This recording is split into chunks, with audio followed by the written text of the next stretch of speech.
Professora, eu quero dizer que é uma grande honra a gente estar recebendo a senhora aqui no nosso canal de jornalistas online. É um privilégio não só poder conversar com a senhora, mas aprender com a senhora.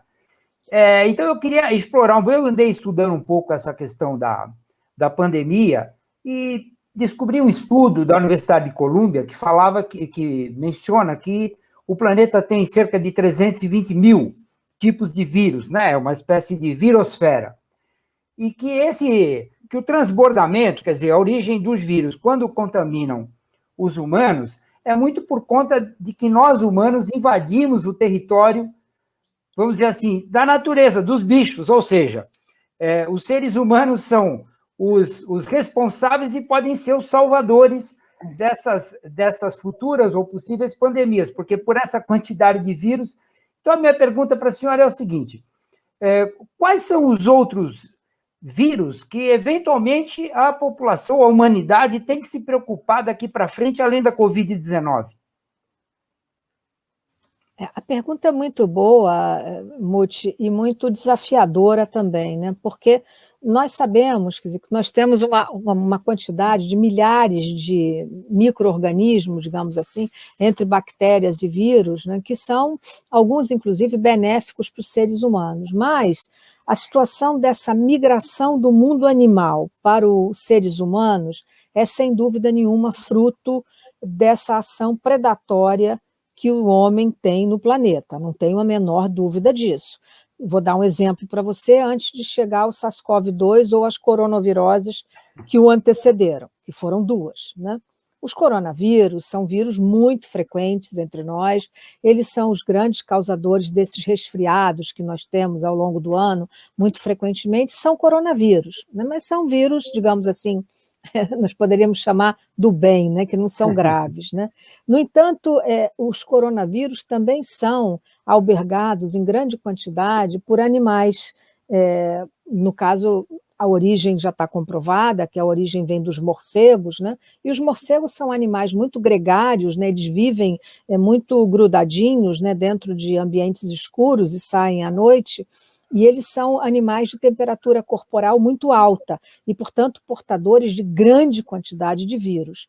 O que faz isso migrar para os seres humanos é exatamente o fato de que, por hábitos culturais, na China, na Indonésia, naqueles países asiáticos, eles são alimento, né? Eles são proteína animal. Então, aquilo é vendido, né? Eu tenho, inclusive, uma foto que eu mostro sempre de um mercado dos chamados wet market chineses, né, que são aqueles mercados com aquelas prateleiras, aquele monte de morcego que são vendidos a quilo, né? E embaixo daquelas prateleiras são pequeninas gaiolas onde são colocados mamíferos que também são comidos, né?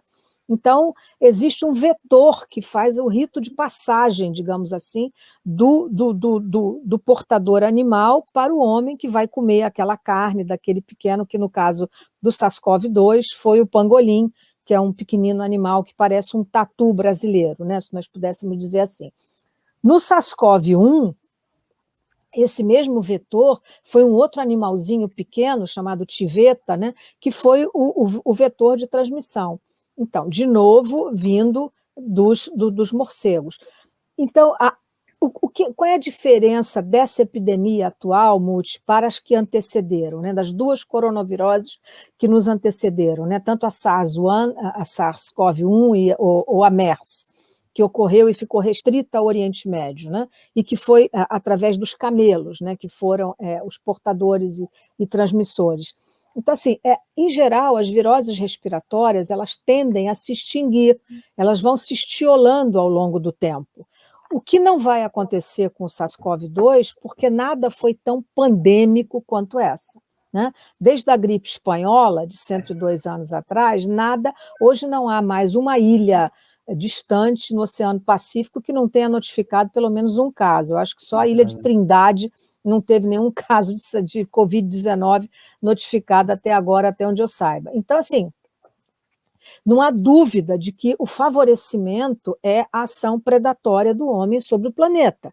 E para lhe dar um outro exemplo, né, que nós aprendemos com os virologistas, a nossa Amazônia, Muti, é o maior celeiro de concentração de coronavírus do mundo. Então, se nós continuarmos a desmatar a Amazônia da maneira desordenada, alucinada, com o que nós estamos fazendo, com os mais espúrios interesses, eu não tenho nenhuma dúvida de dizer a vocês todos que nós podemos ter uma nova epidemia nascendo no Brasil. Né? Seria perfeitamente plausível. E quando eu falo plausível, eu estou falando em plausibilidade biológica, que é algo que é um fato, né? É uma possibilidade real e não uma elucubração de cientista. Né? Então, assim, não há dúvida de que a ação predadora... Eu vou lhe dar um outro exemplo que você vai entender e vai se lembrar. Você se lembra que o Brasil teve casos de febre amarela urbana há alguns anos atrás. Ora, o que fez ter febre amarela urbana, senão o desmatamento das bainhas que circundam grandes cidades brasileiras, desmatadas e fazendo com que aqueles animais migrassem, etc., como houve, inclusive, no Pantanal, recentemente, com as queimadas, os incêndios em que houve aquela... Então, assim, não há dúvida de que é a ação do homem, né, que faz com que não há nenhum acaso, né, nenhuma queda de meteorito, digamos assim, né, que tenha causado isso. Né? É a ação predadora do homem sobre o planeta, não há dúvida.